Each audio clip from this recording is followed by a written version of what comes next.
Whether it's working to improve morning commutes to work, to school, fighting against the emissions that come along with moving people and goods from one place to another, or ensuring every American has a safe and stable place to call home, this bill touches the lives of every American. Yet this bill undercuts the fundamental values of the American people, and at the expense of the lowest income families. Rather than continuing investments to upgrade our outdated infrastructure, this bill would weaken the safety of our transportation workers and communities. Instead of reducing congestion on our roads, delays at our airports, and bottlenecks at train stations, this bill would make our daily commutes and travel times longer. When we should be investing more resources in safe, stable, affordable housing to help the millions of American families that are barely able to get by each month, this bill would eliminate the opportunity for 22,000 working families to secure an affordable mortgage or home to rent. All in all, this bill trades the basic needs of everyday Americans for the wants of the wealthiest. This message is made very clear when the bill cuts more than $7 billion for freight, rail, transit, and port infrastructure projects that span all 50 states and the District of Columbia, urban and rural. This includes a complete elimination of the Thriving Communities program, striking out any new funding for the popular and bipartisan RAISE and mega grant programs, gutting funding for light rail, subways, and bus projects by 82%, and slashing America's Northeast Corridor funding by 92%, crippling the entire national network from Florida to New York, Texas to California, and in my own district from Chicago to Arkansas, Montana, and all the way to the Pacific Northwest.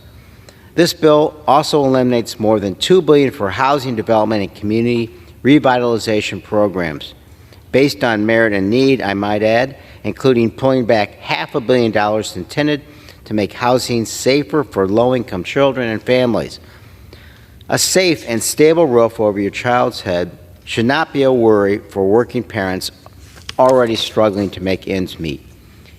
Yet, if enacted into law, this bill would force millions of families, elderly and disabled, to make even more difficult decisions each day on whether to live in a home riddled with lead and mold. All the while, the bill eliminates $25 billion from the IRS for tax oversight for the wealthy, an agency that this bill does not even have jurisdiction over. Compounding these concerns are the several controversial policy riders that unnecessarily attack high-speed rail, roll back transportation safety, and call into question civil rights protections for most Americans. Greetings, friends. I have breaking news to share with you today. Senate Minority Leader Chuck Schumer is ready to take action.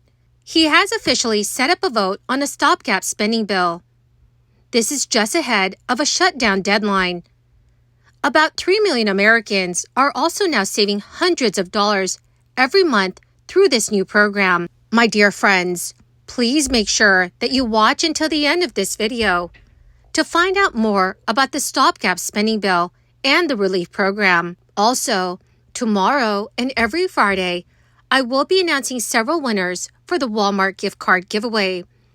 If you would like to enter these weekly giveaway, friends, all you have to do is click and like several of my videos and then comment below the keyword of each video that you watch. The more videos that you comment on, friends, the greater your chances of winning the giveaways. Today, Senate Majority Leader Chuck Schumer teed up a vote for next week on a stopgap government funding bill as Congress faces down a November 17th shutdown deadline.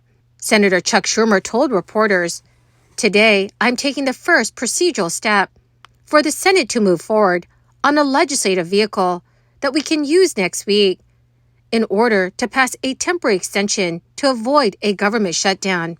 He also stated that both parties will continue discussions on a continuing resolution to do that. The Democratic leader also reiterated his comments that the only way to fund the government is on a bipartisan basis. Schumer pointed to the troubles that plagued Congress ahead of the deal that averted a government shutdown on September 30th. but ultimately cost former Speaker Kevin McCarthy the post. Senator Schumer stated, "I implore Speaker Johnson and our House Republican colleagues and learn from the fiasco of a month ago. Hard right proposals and hard right cuts that have zero support from Democrats will only make a shutdown more likely." What the Senate's legislation will look like remains an open question. Top Democrats are hoping for a stopgap spending package that would extend funding until shortly before Christmas, providing them a chance to pass a larger fiscal 2024 bill. Top Senate appropriators have discussed moving on the remaining 9 appropriation bills. It is known as a megabus. The Senate recently passed its first minibus. It is a package with 3 appropriation bills, having first brought the process to the floor in mid-September. Speaker Mike Johnson and House Republicans would prefer a bill that lasts into January, so they are not squeezed by the Senate and its appropriations process. GOP members on both sides of the Capitol have made it clear they want no part of an omnibus spending bill like the one that was passed at the end of 2022. House Speaker Johnson has also proposed a laddered continuing resolution, which would go into effect by passing a short-term funding bill that would set up several deadlines down the road for different parts of the government. However, some Senate Republicans, including Appropriations Committee ranking member Susan Collins, are dubious of the plan. The House is expected to move on its funding bill early next week. Well, dear friends, what are your thoughts about what's going on in Congress?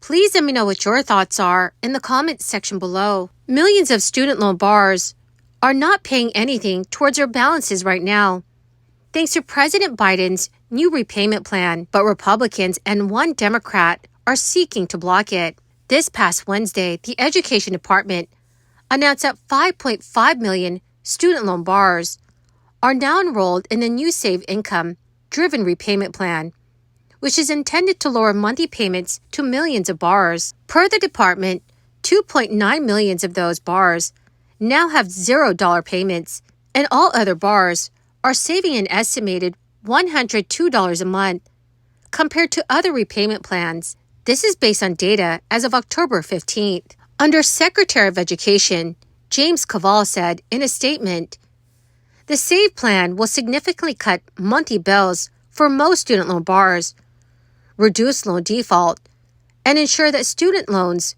do not need to come before life necessities." However, on November 7th, Democratic Senator Joe Manchin signed on to the GOP effort to block SAVE's continued implementation.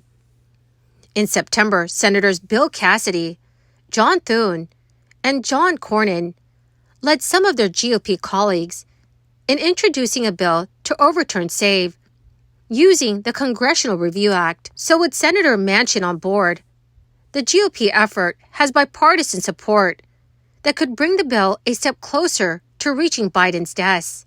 The House also introduced a companion version of the bill that it will advance to the floor for a full vote. But even if the legislation does pass Congress, Biden will likely veto it, requiring a 2/3 majority in Congress to overrule his veto. Well, my magnificent and most marvelous friends, that is the end of my daily stimulus update video for today.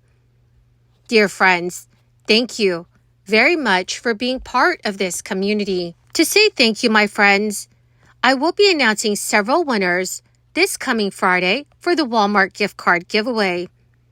If you would like to enter these weekly giveaway, friends, please click and like several of my videos and then comment below the keyword of each video that you watch.